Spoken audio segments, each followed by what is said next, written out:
You can turn off your camera. También vamos a grabar.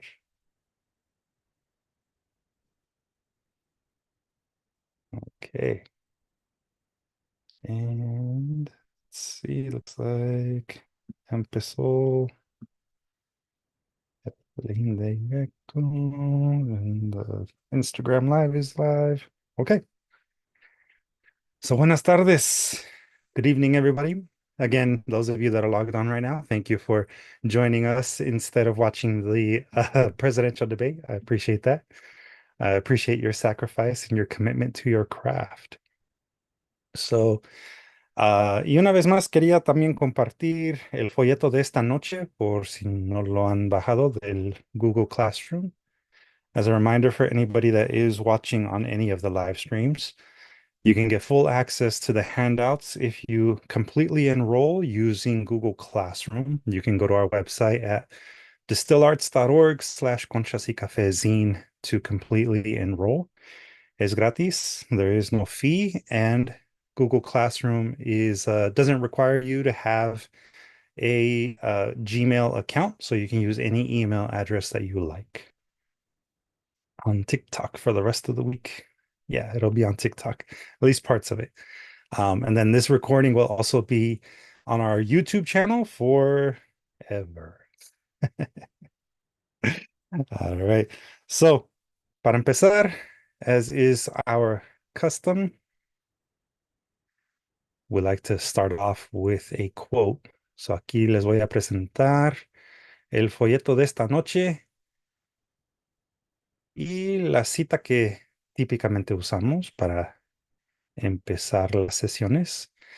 Esta vez viene de Eduardo Galeano. Eduardo Galeano, for those who are not familiar, is an Uruguayan journalist, writer, and novelist considered, among other things, global soccer's preeminent man of letters and a literary giant of the Latin American left. Y aquí, como ven, tenemos una cita de él que dice, en inglés, he who writes sows. Text comes from the Latin textum, which means textile. With strings of words, we go about speaking. With strings of time, we go about living. All text is like us, textiles that move. Y aquí también en el chat se los estoy subiendo en inglés. And in Spanish, the quote says, quien escribe teje. Texto proviene del latín textum, que significa tejido. Con hilos de palabras vamos diciendo, con hilos de tiempo vamos viviendo. Los textos son como nosotros, tejidos que andan. And again, viene de Eduardo Galeano. So what does this particular quote say to you? ¿Qué piensan al escuchar o al leer esta cita de Eduardo Galeano? You can use the chat if you prefer using the chat. You can raise your hand if you'd like to share that way. And if you're on either Instagram Live, YouTube Live, or Facebook Live, you can use the chat there as well. ¿Qué opinan?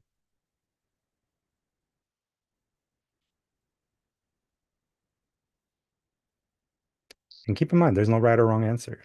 It's really just how you interpret it.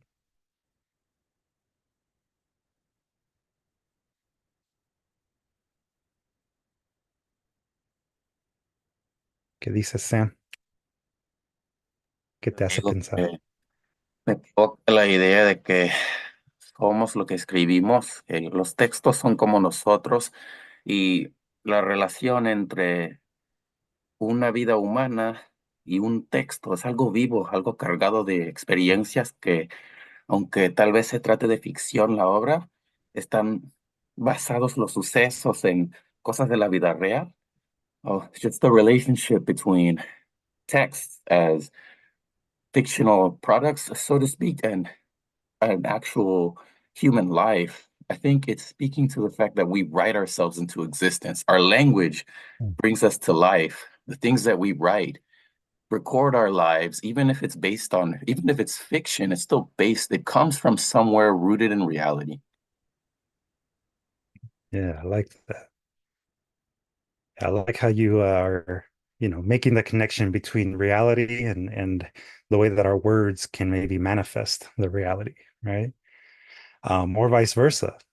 And in the chat, Julie writes, writing, talking, and language is interwoven into our lives, our relationships. I would definitely agree. And Aurea writes, Eduardo talks about how to create with our words. Definitely. Abraham wrote in the chat, I like how it conveys the mixing of a on a pattern of words which we decide and how all are alive and still moving. Yeah. And then Ciel added in the chat, to me, this quote reminds me that our lives and experiences are interwoven with our words and vice versa. And Julie also added, language holds culture. Absolutely. There's definitely a lot of ways to interpret this, right? The text itself, the idea or the concept of text, the idea that it maybe is, similar to the concept of textiles and how textiles can be things that we create, that we fabricate, and text is obviously something that we create, we fabricate through the process of writing. There's a lot of connections that are being made there, both literal and figurative, ¿verdad? And to think of all of us como seres tejidos, I think that that's a really fascinating way of thinking about our relationship with text and textiles and fabrics, ¿verdad? Because we are in our own way constructed of the stories that we tell, que no? ¿Hay otra opinión? Is there another idea or thought that comes to mind when you read the Eduardo Galeano quote?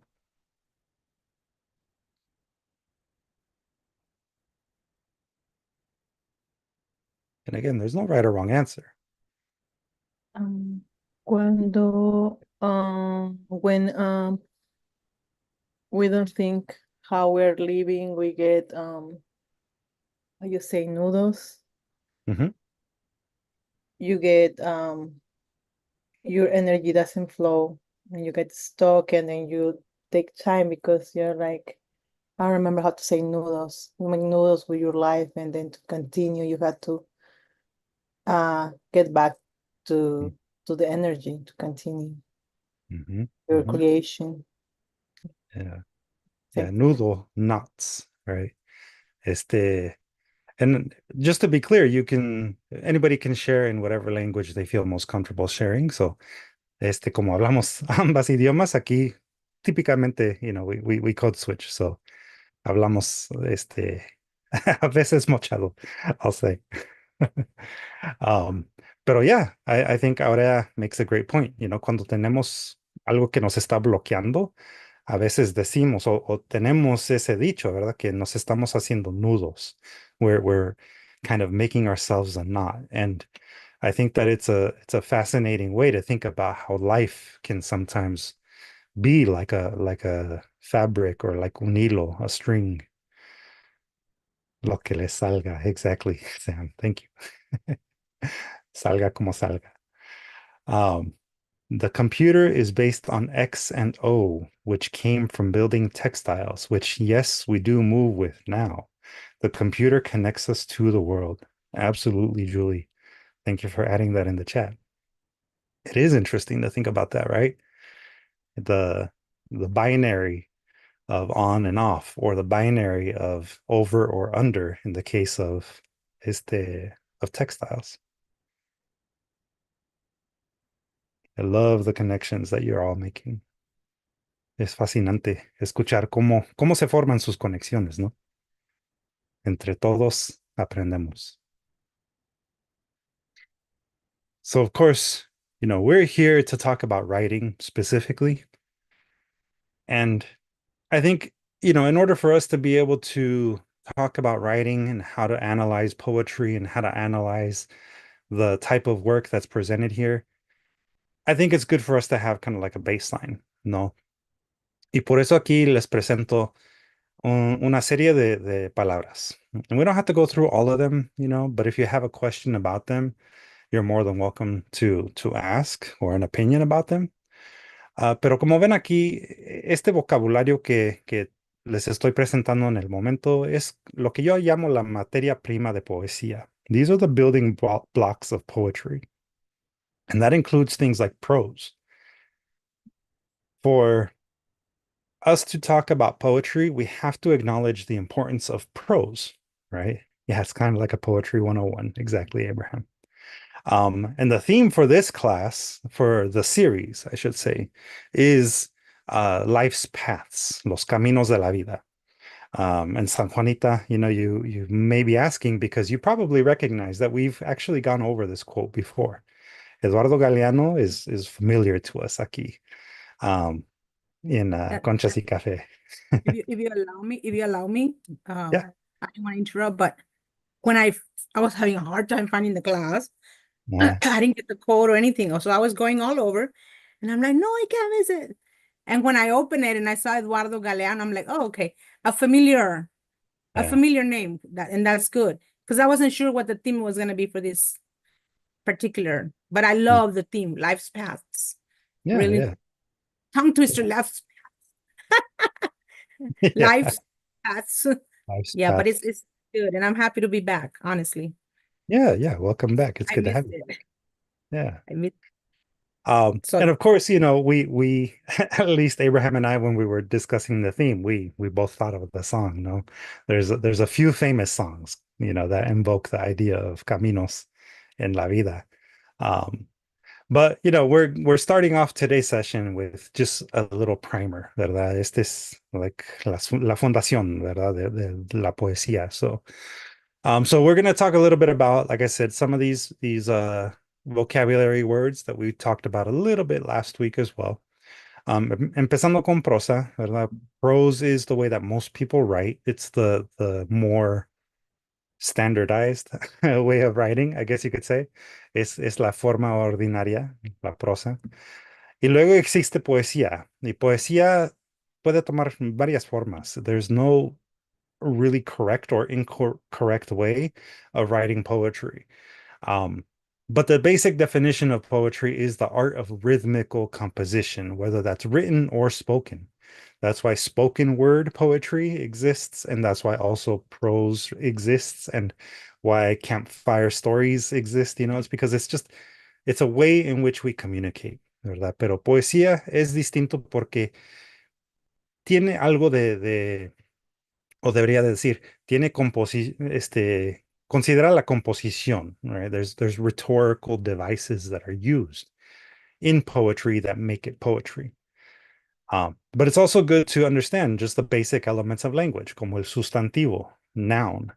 It's a person, a place, a thing, or what I like to think of it as a state of being or a quality, right? These are other things that we don't always think about when we think about nouns, but those are also considered nouns, which if we think about a noun as being a state of being, we can also think of metaphor, right? La metáfora también es una forma de ser, right? It's a state of being, but as is another, como ven aquí. Así es como me gusta pensar en metáfora, which is probably one of the key components of creating poetry is metaphor. But metaphor doesn't work only in poetry. This also works in visual art, obviously in prose because of its basis in writing. Pero también se puede usar metáfora como en música o en hasta en cómics. O sea, diferentes formas de arte usan metáfora para contar su cuento, para reforzar su cuento. All of these tools are really important for us to understand in order to reinforce the stories that we're telling. Poetry tells a story.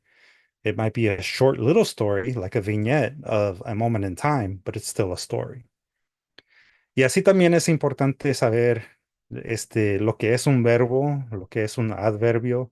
All of these other elements of grammar are always good for us to remember. We learn a lot of these in our early life. We learn them sometimes without even realize we're learning them because it's just a way that we speak. Y igual como aprendemos a hablar, podemos aprender cómo escribir poesía. So these are your basic building blocks. Does anyone have any particular questions about any of the words that you see here? A lot of these, I think, like I said, we've learned already in just our lifetime. But does anybody want to have maybe a better idea of what one of these words might be, what one of these parts of grammar might be?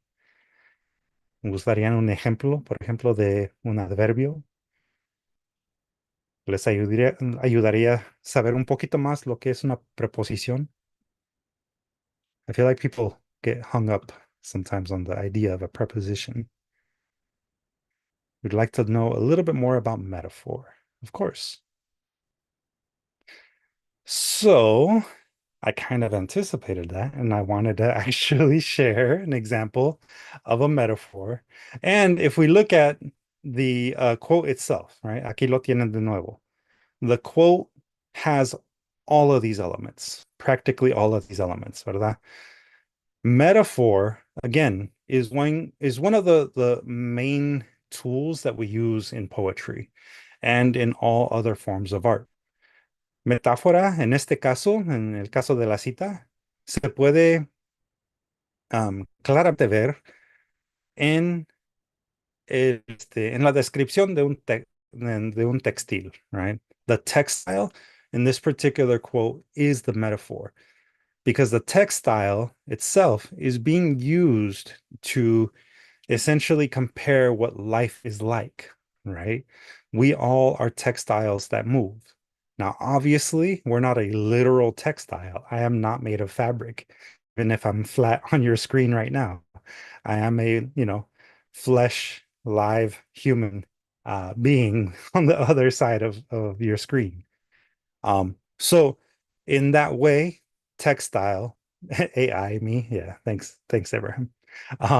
Textile here is acting as a metaphor for how we are these things that move, right? These strings of time, these strings of words, right? That is how metaphor functions. It's a way of creating a state of being when you want to use a different type of object to compare another object, right? As you see here, it's an analogous relationship.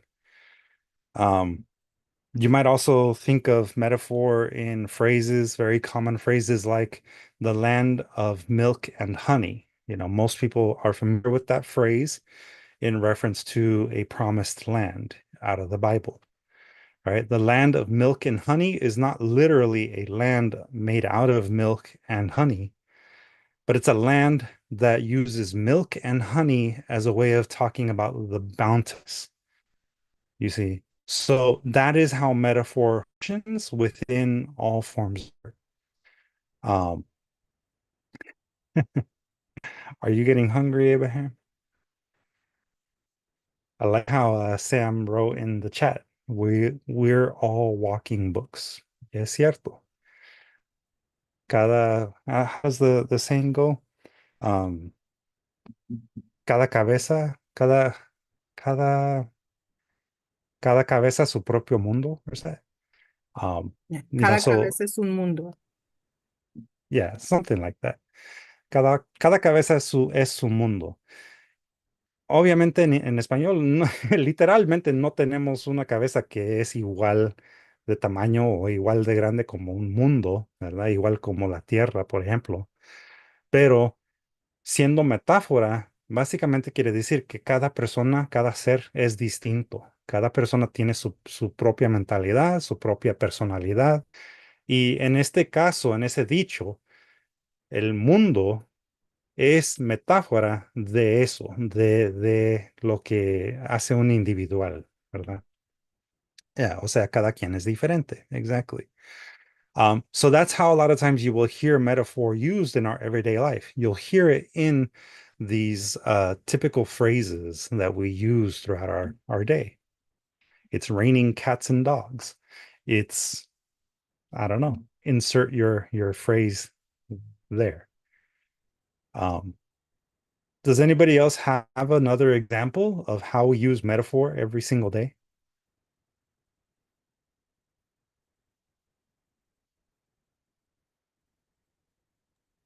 Can I just Uh-huh. we use it I've used it in my classes for the longest time.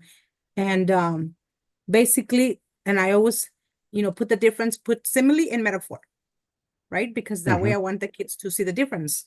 So the difference between similes, both are comparisons. You're comparing two things, right? But Yeah. with a simile, you use the word like or as, right? And with metaphor, you don't. So I say, life is like life is like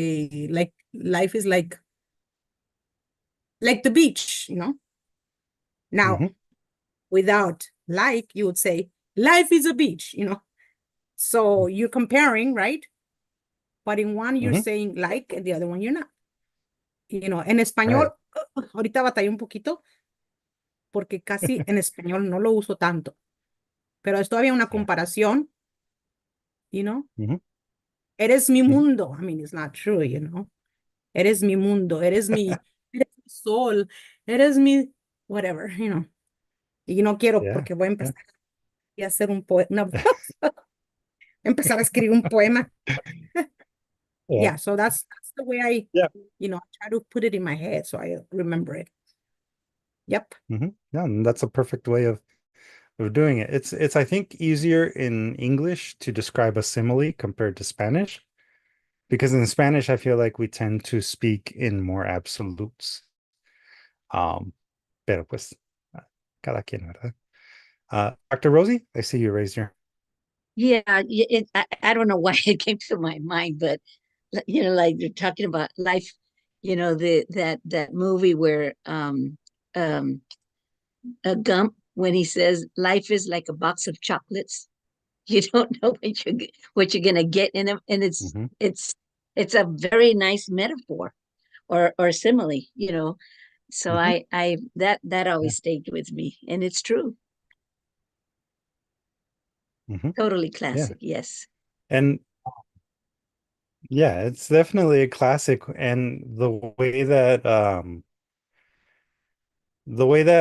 say San Juanita was describing it, right? Life is like a box of chocolates. If you remove the like, then you'll see that life is a box of chocolates, right? So the fact that it is that way again goes back to the way that I personally like to think of metaphor. It's a state of being as another, right? It's a state of being.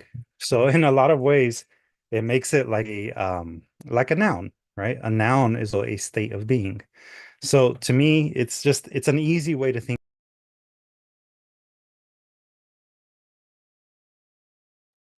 We lose Luis. I got an announcement that Yeah, we lost Luis. I'll send him a text right now. Abraham, dile. You can't touch. That's my highest. We lost him. I'm back. Ándale. Thank you, Luis. He's back. I'm back. Yes. I apologize. My connection obviously ended. Let me make sure that our stream is active. We were talking about the box of chocolates. Yeah, it looks like our live. Life. Yeah. All right. Yeah, so it looks like our live stream kept going. That's exactly why I like to have co-hosts. So thank you, Abraham and Sam, for filling in the moment. Okay. ¿Había otra pregunta or another comment about any of the Yeah, Luis, vocabulary? I'm a little, Luis, can I ask a Yes. question?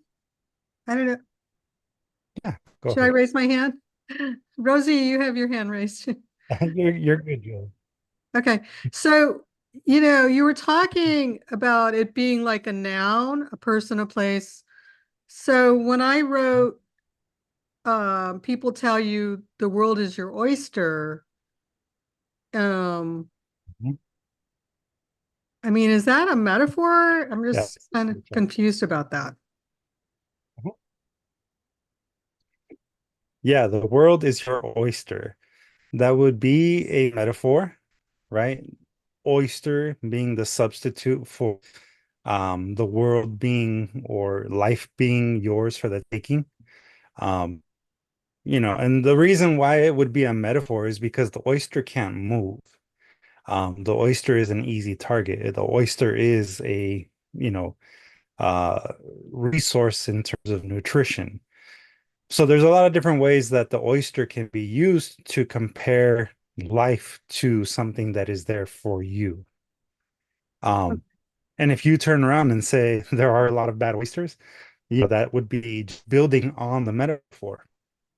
And that's where I think poets are able to start using metaphor as a tool for telling a story, right? It is an idiom, as Sam is pointing out, un modismo. Estos dichos existen porque ayudan pues básicamente darnos un nuevo entendimiento de la vida, right? Idioms exist because they help us explain certain things in life in a maybe more captivating way, in a more interesting way, in a way that just sticks out with us more, right? So that's where metaphors really shine when we get to use them to tell a story in an engaging way. Ese básicamente es el punto de contar cuentos, ¿verdad? De tener a gente sea riéndose o llorando de tristeza porque el cuento les llega al corazón. Siempre es nuestra meta llegar al corazón de la audiencia. And so, if we think about our jobs as poets, as writers, as artists, to try and always get to people's hearts, for them to have an emotional reaction, then that means that we're being effective in our storytelling. We're being effective in our communication. And yeah, that is the purpose, to spice it up, as Abraham says. So, and that's why we use these. Exactly, San Juanita. Exactly. Figurative language, right? So, does anyone have any other additional questions related to these? I'd like to give you all a chance to use some techniques in a moment. No? All right.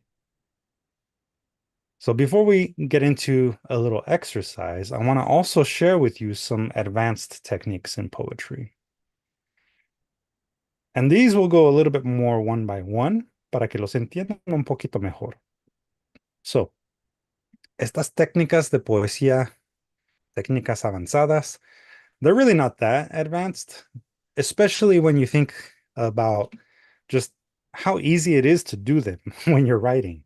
These things, while being advanced, it's not so much about being advanced. It's about, again, just being an effective communicator. And it starts with something as simple as the line break, right? This is all about the structure that our poetry can take. Las estructuras que usamos para la poesía empiezan con el salto de línea, ¿verdad? Y es lo que la mayoría de gente reconoce como poesía. This right here, this particular structure, is what a lot of people will associate with poetry and rhyming, but rhyming isn't always going to be poetic. You can rhyme or you cannot rhyme, is basically what I'm saying. Pero para que vean aquí, el salto de línea or the line break is just simply exactly what it sounds like. The moment where a line ends in a line of poetry. So here I wrote this little mini poem for you. It just reads, nights tie temporal life strings, enclosing errant fibers, forming karmatic time loops. Y en español, dice, nudos anudan a hilos temporales de la vida, encerrando fibras errantes, formando lazos karmáticos de tiempo. Y como ven, el punto final de cada línea, usually will have a very clear stop. Sometimes you can reinforce it using a comma. Sometimes you can leave no comma, no punctuation. It depends really on your style. This would be my particular style of writing this type of line break, ¿verdad? My personal favorite technique, though, is enjambment.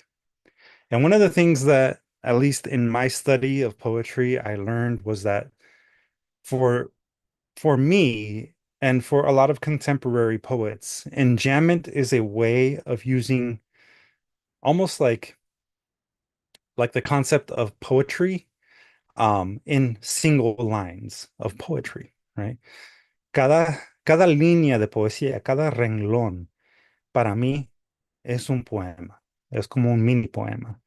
Y por eso a mí me gusta usar encabalgamiento para formar ideas distintas o, ¿cómo diría mejor? Um, pues juxtaposiciones, which is probably the, a good transition into the third word that you see here. So you create juxtapositions when you use enjambment. And it's also performed differently, which is another thing that I personally like to do when I'm performing my poetry. Como en este ejemplo, si notan, son las mismas palabras. This is the same exact little poem that you see up here, right? There is no difference, just a difference in the way that the lines are structured.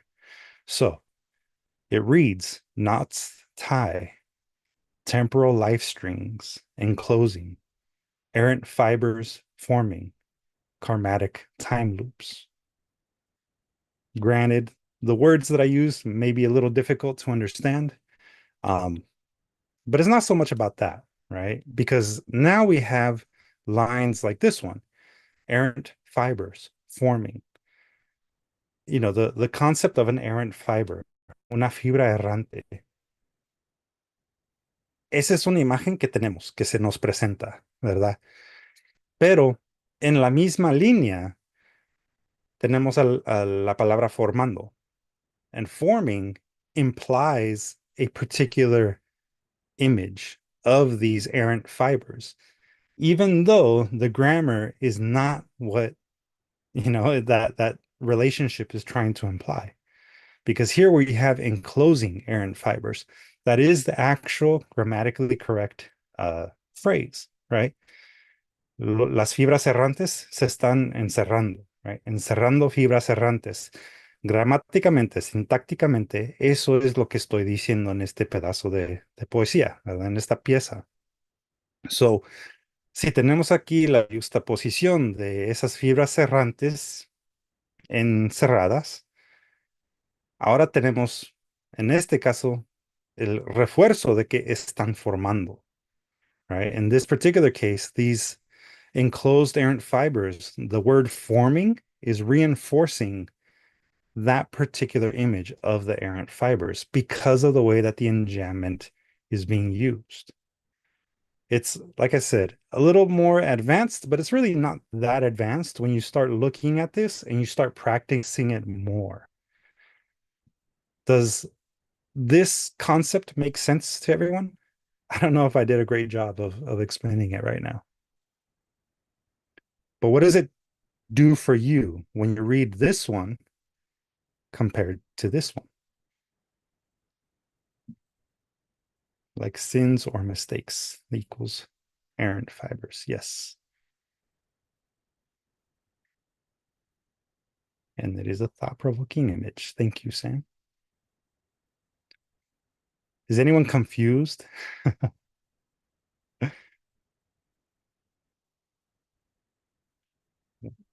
What a lot of this ultimately comes down to is using juxtaposition, right? That's what poetry likes to use, and that's where poetry really excels, right? Because juxtaposition is a function of metaphor. It's a way to contrast ideas. Correct. Thank you, Abraham. And just to be clear about what juxtaposition is, it's when you use two or more things side by side to create either contrast or an interesting effect, right? We don't always see things like, particular colors with natural colors, right? We're not going to say like a I don't know, lime green, in the context of like, say, mm, I don't know, maybe like the ocean. That's not a common image, right? But when you do that together in a single line, you create juxtaposition. Jess, do you have a question that, or a comment that you think might help with the explanation? I don't know that would help. Can you hear me? Yeah, we can hear you. Okay. But I was reading the definition in there, but I feel like with the line break, Mhm. it says it in the definition, but in the line break, when you read it, it sounds like a point made. Like, oh, that he has a point there. Whereas in enjambment, when you read it with enjambment, I feel like it's like more of like, is he trying to say something and I don't get it? Or it's vague. That's how I read it. I'm like, oh, okay, shit, that makes sense. Like, not our life strings that come together, blah, blah, blah. And Mhm. then with the other one, it's more like you get it, but you have to Work for it. think. Yeah, you have to, yeah, which makes sense. You have to think and you have in the definition Mhm. thought. You have to think about it. So you can tell it's someone's thought versus it's someone's point they're trying to make. That's not Right. how I read it. That's all. Yeah, and that's one way to think about the way that we use line breaks. You know, most people will make a statement and stop, right? And that's fine. If that's how you write poetry and that's how the messages are going to get across, then you do that. Enjambment is going to make you work a little bit more, but part of the reason why we want our audience to work a little bit more to get the satisfaction of understanding our metaphors is because of this tool, right? It is because of juxtaposition. It's not every day that we see things put together or phrased in a unique way, ¿verdad? I mean, we are already trying to communicate messages a lot of times that are maybe making comparisons that don't always exist. You know, we hear life is a box of chocolates. We hear other dichos on a regular basis, but we're trying to create our own, right? We're trying to be creative in our use of language. So if we go back up here to, like say Eduardo Galeano, if we were to write that out as a poem, we could potentially write this as one line, right? He who writes sows. And then with strings of words we go, right? That could be another line. About speaking with strings of time. That could be a single line as well, right? And that's how you can then start to break down what is written in prose into a form that most people will then begin to understand as poetry. And then you have that flexibility of being able to create new images that people aren't used to seeing. And using these different techniques of juxtaposition, enjambment, and just basic line breaks, that's how we can start to get people more engaged in what we're writing. Can there be a poem that has all those three Oh, techniques in one? yeah. Yeah, these don't live by themselves. Cada uno de estas técnicas existen juntos. Así que se pueden intercambiar. You can flip back and forth. You can incorporate all of these things all at once. That's partly what juxtaposition here is doing, right? This example. Because you see, knots tie temporal, that is an enjambment because ultimately you're trying to go to the next line to get the full word, right? Knots tie, or the full phrase, knots tie temporal life strings. A cambio en español, si uno lo lee en español, se forma diferente el encabalgamiento. Ya viene siendo en este ejemplo más como un salto de línea tradicional, right? Nudos anudan a hilos. That in itself sounds a lot more like a straight up line break because it's making a declarative statement. It's not trying to get you to go to the next line the way that enjambment does. So that's another thing too. If you are writing in both English and Spanish at the same time, you can use the ways in which we understand our language in a variety of ways, right? to tell your story. That's why if you're bilingual, sometimes you have more artillery in your, toolkit to get your stories across. I like how Sam put it. Think of what's being enjammed as snapshots, if that helps. You're meant to linger on those parts and see how it changes your reading of the grammatically standard lines. Exactly. It's about kind of challenging your reader to be like, wait, what did I just read? So they go back and then they really think about it. Oh, okay. We're talking about life as a string. Got it. Jess? So if you were to use one line, like the to be or not to be, which one would you think that would be? Which technique? If you were just to read that line. Just curious. To be or not to be? Mm-hmm. That is the question. Yeah.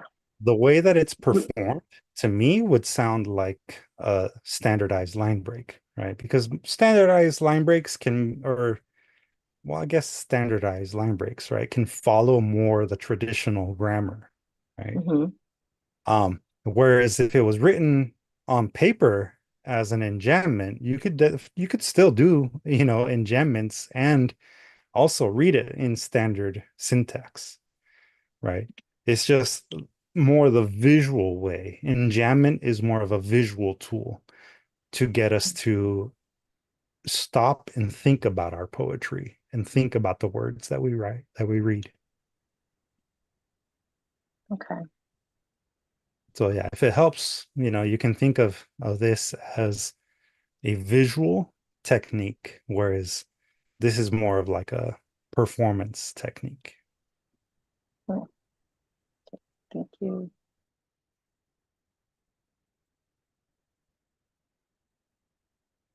Is there any other questions or any other insights, since all of you are poets and you have used these things without sometimes realizing it? Yeah, it is a bit more surreal to use enjambment. And that is how you can juxtapose words together. Exactly. Julie does make a great point in that way, right? That's why these are on here as sort of partner devices. They exist together in a lot of different ways, in a lot of different forms of poetry. And a line break is just the simple way of calling any one of these, right? This is still a line break. It's just a specific type of line break, an enjambment. It's a specific kind of line break. Yeah. I could show one of my poems, I guess. Um, I would have to look one up though. I didn't come prepared with that specifically. But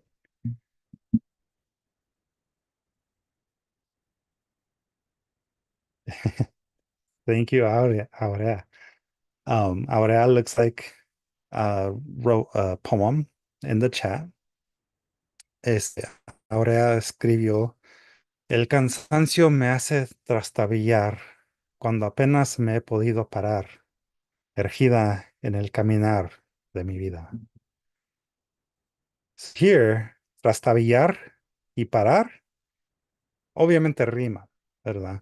They rhyme, and they're at the end, at least visually in my chat section of Zoom. Trastabillar y parar son. I think we lost them. I'll shoot him a picture now, no worries.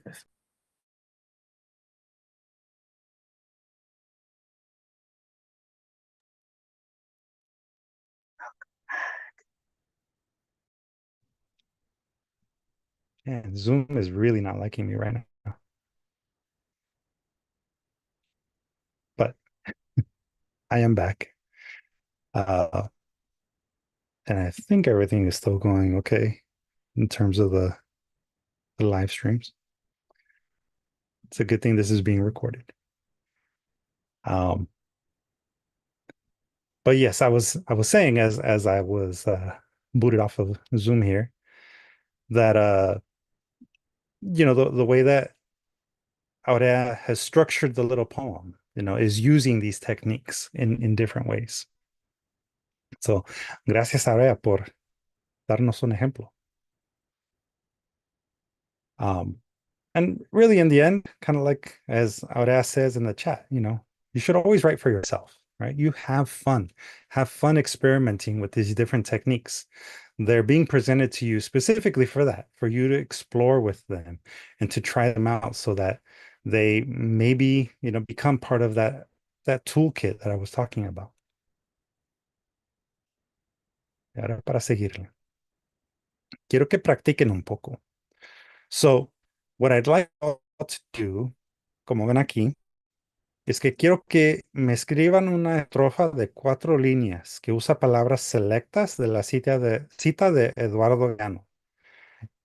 También quiero que utilicen una de las 3 técnicas de salto de línea en su estrofa. I'm going to put the directions here in the chat. I want you to write a 4-line stanza that uses select words from Eduardo Galeano's quote and incorporate also one of the 3 line break techniques that we just covered. Again, write a 4-line stanza that uses select words from Eduardo Galeano's quote and incorporate one of the 3 line break techniques into your stanza. Y aquí les voy a presentar, tal vez porque este está más grande, la cita de Eduardo Galeano. So pick and choose the words from here that you want to try and incorporate, but try writing a 4-line stanza.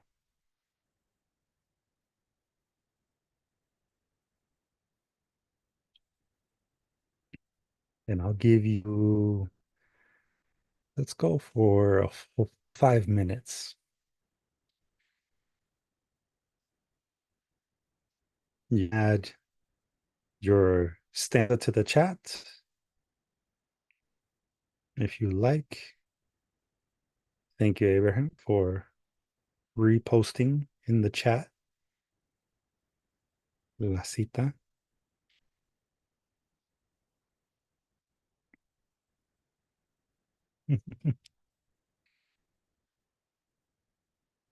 If you want to try to do the line breaks in Zoom in chat, you need to do a shift return so that way it doesn't send the chat. It creates what's called a soft return.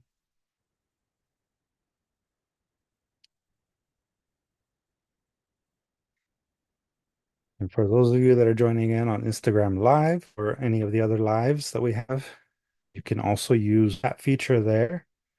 You can share 4-line stanza that incorporates select words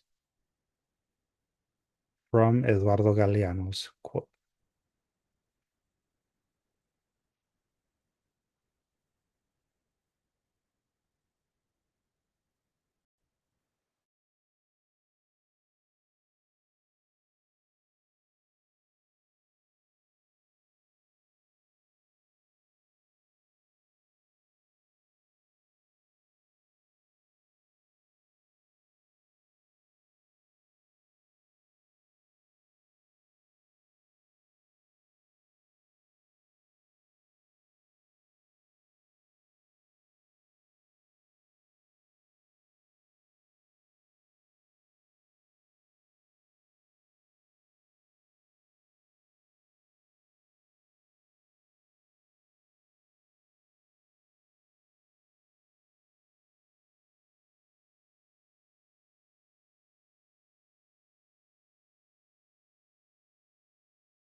All right.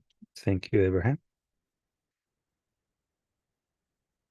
that you took the first sentence, Eduardo Galeano's quote, and you turned it into a 4-line stanza.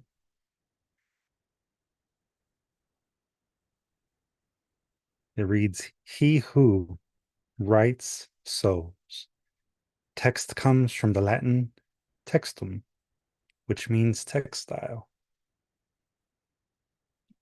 At least that's how I would perform it. Yes. Yes.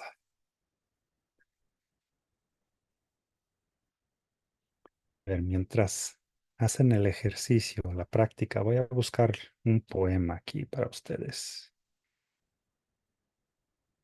Para darles un ejemplo.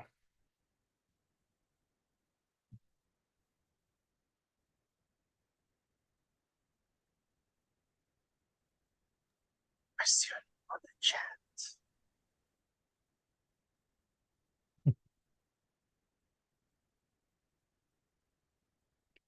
Of course, you can incorporate your words as well.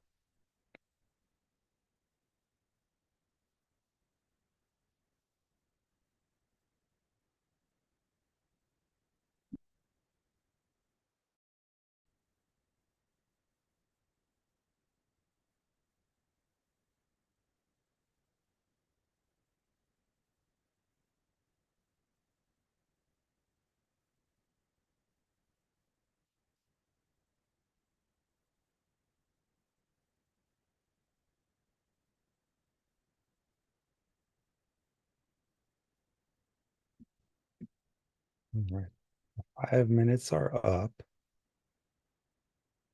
Si no terminaron, no hay problema. If you'd like to share what you did write, you can put that in the chat. Thank you, Jess. Jessica wrote, "He who sows sings. To she who strummed the strings, truly knows living life can be good without texting." Nice, nice. And so I'm purposely, by the way, I'm purposely stopping end of the lines so that you can hear how the line make the poetry sound.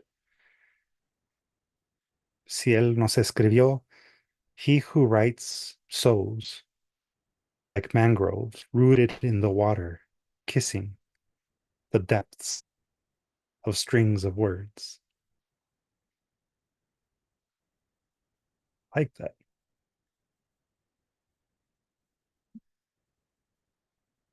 And we have actually a simile going on there. Sows like mangroves.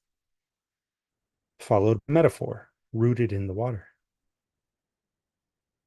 Mangroves rooted in the water, kissing the depths. Excellent job, Ciela. Thank you for sharing that. And thank you, Jessica, for sharing yours as well.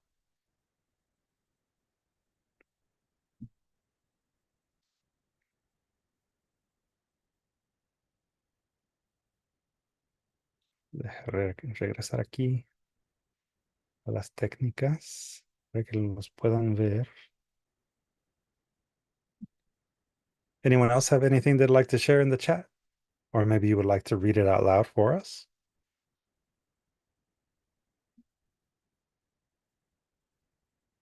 Thank you, Julie. Would you like to read yours out loud, Julie?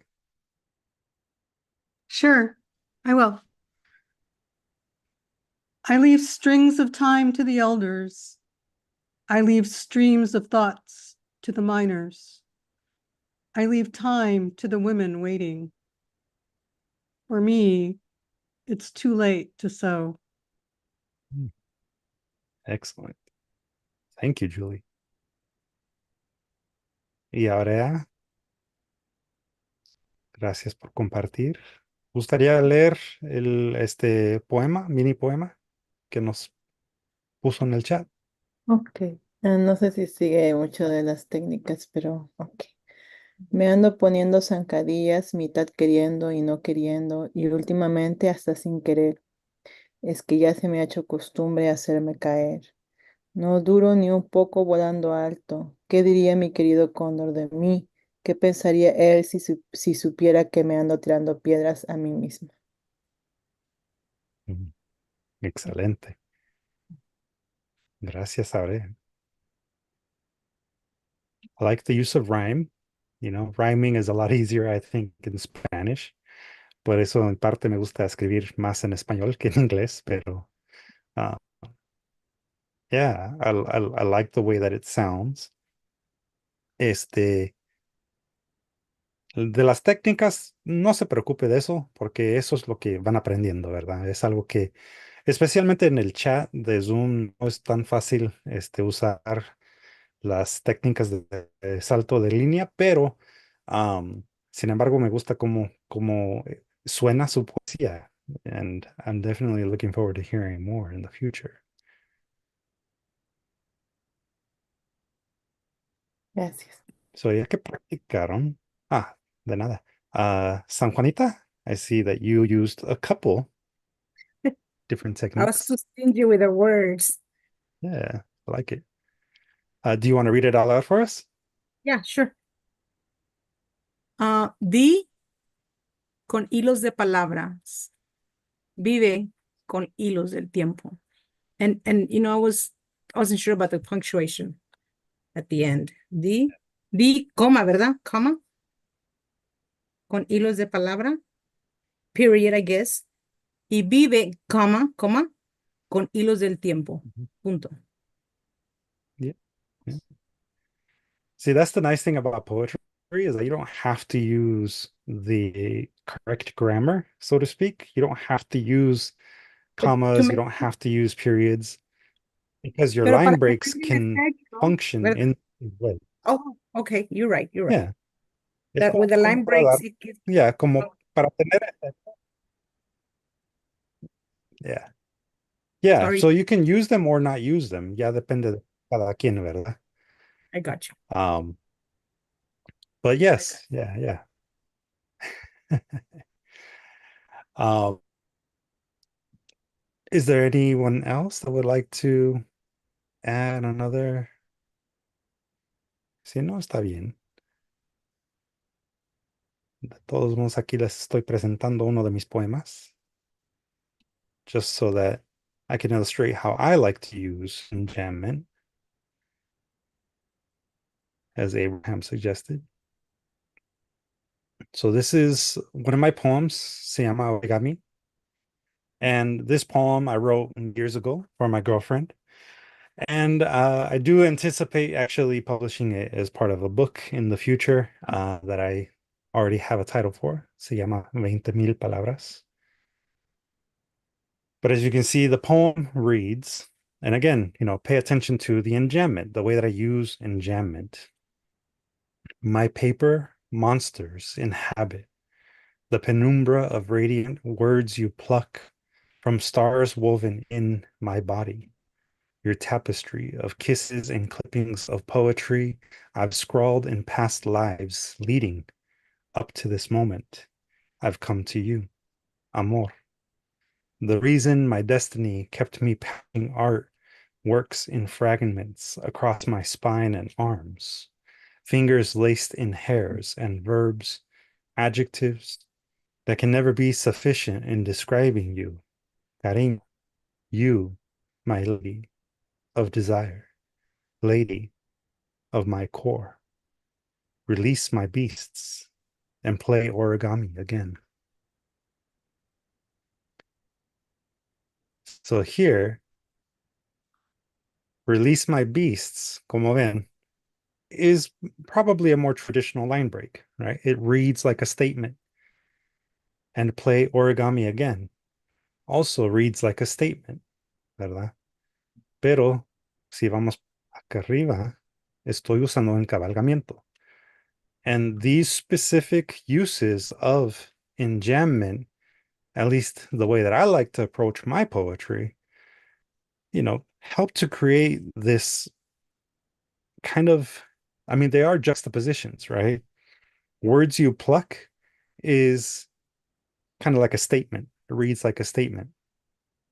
Here, my body, your tapestry, that's a juxtaposition. right? Because I'm taking two ideas and I'm putting them together on the same line.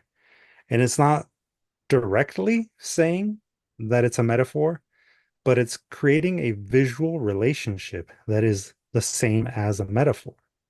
And then as you continue on, because of the way that the grammar is, indicated through the use of commas, right? You have to read on your tapestry of kisses and clippings of poetry, right? You have to read to the next line if you want to complete the sentence. So you have to keep on reading until it comes to the next comma here, right? So that's how enjambment works in my poetry. That's my approach. That's my specific poetics. Now you can experiment with these different techniques as much as you like. You don't have to write the way that I do. That's my unique way of approaching poetry. Y al último, eso es lo que les quiero dejar para quizás su tarea, ¿verdad? Quiero darles esta palabra, poetics, poética. La poética viene siendo un tratado o colección de notas sobre la estética, expresado en poesía o prosa. It doesn't have to be a poem. It can also be written in prose, but poetics is the fancy term for a treatise or a collection of notes on aesthetics. And aesthetics is ultimately what is one of the bases for these line breaks. This is the way that it looks. It's also the way that you approach poetry. Those are your aesthetics.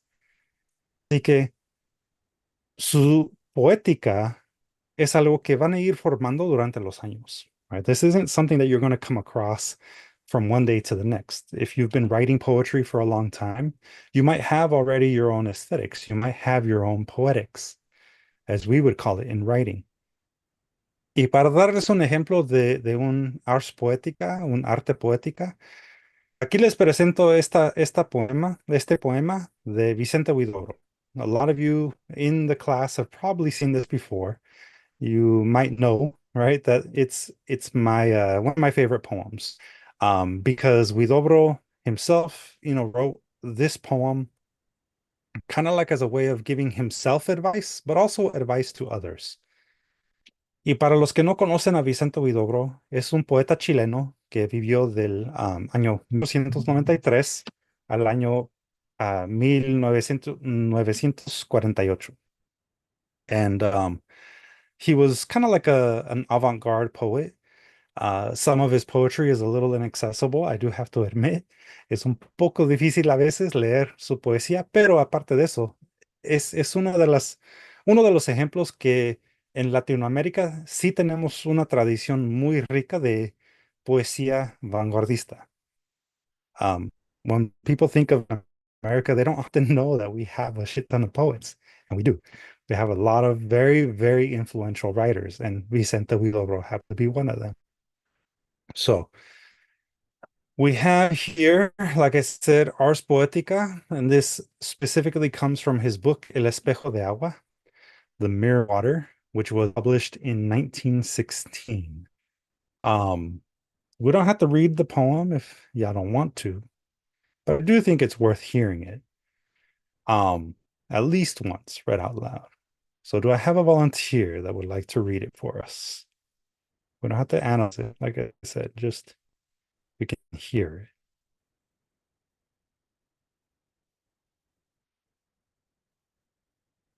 it. Sam, since you know Huidobro, would you give it a shot? Yeah, give it a shot. English or in Spanish? El que sea. Como quieras. All right, I'll shoot for the El Spanish. que sea. Que el verso sea como una llave, que abra mil puertas. Una hoja cae, algo pasa volando. Cuanto miren los ojos, creado sea, y el alma del oyente quede temblando. Inventa mundos nuevos y cuida tu palabra. El adjetivo, cuando no da vida, mata. Estamos en el ciclo de los nervios. El músculo cuelga, como recuerdo en los museos. Mas no por eso tenemos menos fuerza. El vigor verdadero reside en la cabeza. ¿Por qué cantáis la rosa? Oh, poetas, hacedla florecer en el poema. Solo para nosotros viven todas las cosas bajo el sol. El poeta es un pequeño Dios. Exactly. Thank you, Sam. And do I have a volunteer that'd like to read it in English for us? I can do it. All right. I mean, I usually read the Spanish, but me ganaron. Just kidding. Just kidding. All right, let me see if I can do the English. Okay. May the verse, okay, let me calm down because it's not supposed to be that loud. May the verse be as a key. May it open 1,000 doors. A leaf falls. Something flies by. May all that is seen be created, and the soul of the listener be left trembling. Invent new worlds and safeguard your word. The adjective, when not a life giver, kills. We are in the cycle of nerves. The muscle hangs like a memory in the museums. In spite of this, we are not any less strong. True vigor resides in the head. Why do you sing the rose, O poets? Make it bloom in the poem. Only for us do all things live under the sun. The poet is a minor god. Muchas gracias. Excellent. If I could whistle, I would. Thank you, San Juanita. Thank you. Thank you, Sam, as well. You both knocked it out of the park. So, like I said, we don't have to really discuss it too much. Si tienen alguna pregunta, por favor, pueden preguntarlo cuando quieran. But ultimately, I think that, you know, what I like about this poem and why I like to revisit this poem is because the advice that Vicente Huidobro gives us is, I think, pretty clear, especially in this line right here. The adjective, when not a life giver, kills. El adjetivo, cuando no da vida, mata. It's ultimately saying that we need to be very picky about the words that we use, right? Igual como dijo Eduardo Galeano, ¿verdad? Las palabras que usamos las tenemos que cuidar, porque si nos hacemos nudos, si nos hacemos bola, ese hilo que es la vida, ese hilo que es nuestro texto, hay que decir, nos puede trabar, ¿verdad? It can get in our way. And so we, as poets, should always strive to tell the story that we want to tell in a way that makes people, again, feel it, right? We feel it the most when it's speaking to our emotions and when it's clear. And we can experiment with these other techniques, right? We can experiment with enjambment. We can experiment with the way that simple line breaks, you know, give us new images, right? We want to make all the roses bloom in our poems. That's why we need to be direct in our language. Poetry is not some academic thing, right? It's not something that only the rich have access to. Poetry is actually something that we do every single day, just by living and breathing. Así que, si quieren hacer esta tarea que les voy a dar, pues lo pueden hacer. Right? Es opcional. But this has been a project that I personally have been wanting to do for a very long time. And I encourage you to do it as well. I would encourage you to write a poem that reflects on your unique relationship with art and poetry, and then revisit that same poem every few weeks, every few months, or every few years. The most important thing that you can do for yourself is observe how your relationship with poetry and art evolves over time. The more often you do this particular exercise, the more you'll see that you will begin to develop your own poetics. You will begin to develop your own style. cada mundo, cada cabeza es su propio mundo. Eso sí es muy cierto. Y al hacer esta tarea, si es que se deciden hacerlo, am, van a ir formando su propio estilo de poética, su propio, am, pues sí, su propia poética, su propio estilo de escribir. Así que es opcional, no lo tienen que entregar. Obviously, this particular class isn't gonna last for more than 15 weeks that we've already allotted, right? This is a great exercise for us to have as poets, as artists, until the day that we stop creating. So, again, you're welcome to do this particular exercise as homework, and if you'd like to share it with us, you're more than welcome to do so. Giving you feedback on this particular prompt this time around, but it could be maybe one of the first poems that you bring to us if you want to incorporate it into our upcoming zine, Conchas y Café zine. ¿Hay por ahí alguna pregunta? Does anyone have any final comments or questions before we close out our session tonight? Or just thoughts that you'd like to share? Luis, I think the saying is something like what you're saying. I think it's cada persona es dueño de su propio mundo. Yeah, Is that it? That could be one. I think I heard it.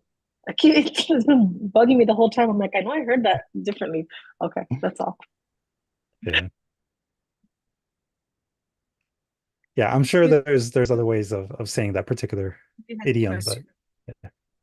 I see a hand from Julie and then San Yeah, Juanita. so I'm not really totally clear. Do we have a homework assignment, which is what you just read us? Or what are we supposed to do for next week?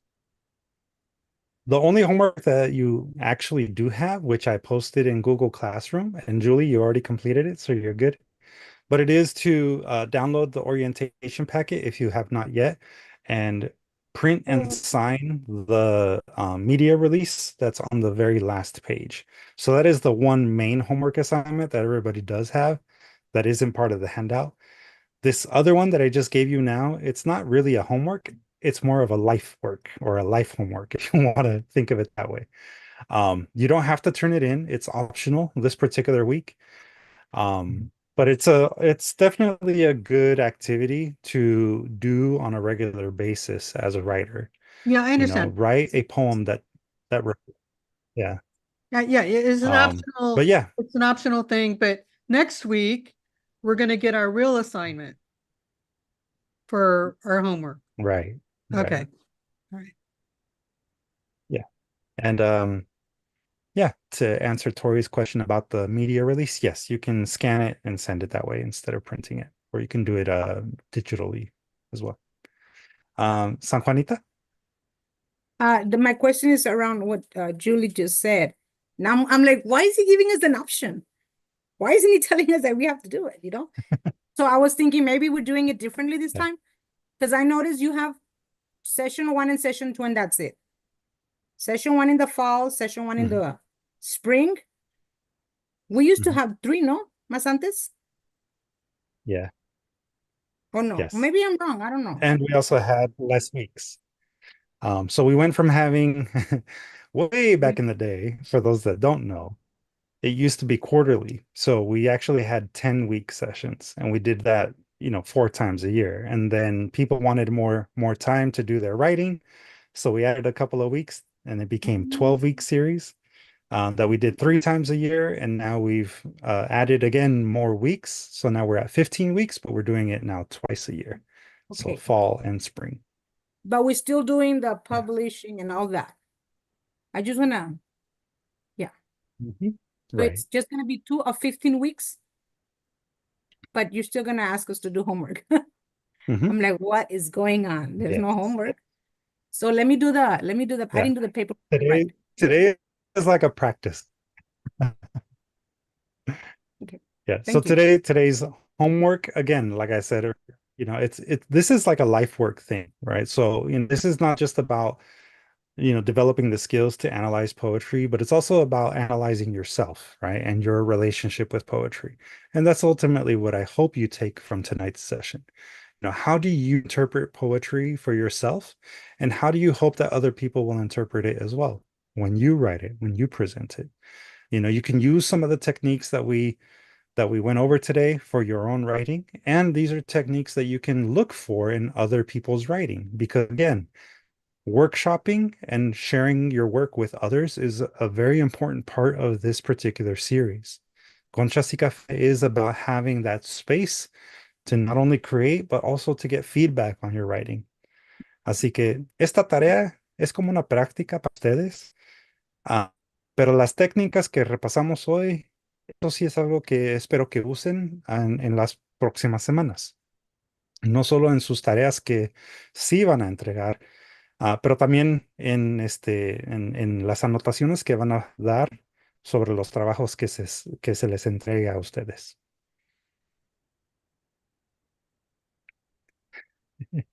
Life just keeps you away. Well, a little bit of writing here and there won't hurt nobody. Fit it in when you can.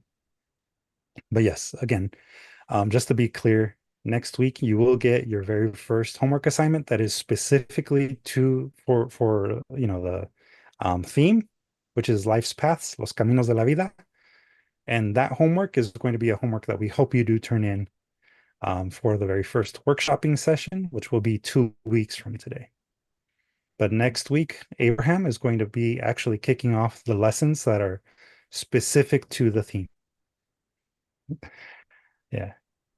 Abraham, the the one que los hace sufrir. All right. So if there are no other questions, then we'll go ahead and call it a night. Thank you everyone for logging on. Those of you that logged on Instagram Live or on YouTube or Facebook Live. Again, you're welcome to still sign up. There's still a chance to sign up for the class on Google Classroom. Just visit our website, distillarts.org/Conchas y Café Zine. Y con eso digo que se la pasen muy bien, que descansen, drink plenty of water. And if you are in the East LA area this weekend, on Saturday, we will see you at the East Los Book Festival, the East LA Civic Center. So, por ahí nos vemos. Have a good week, everybody. Hasta Thank luego. you. Bye-bye. Bye-bye.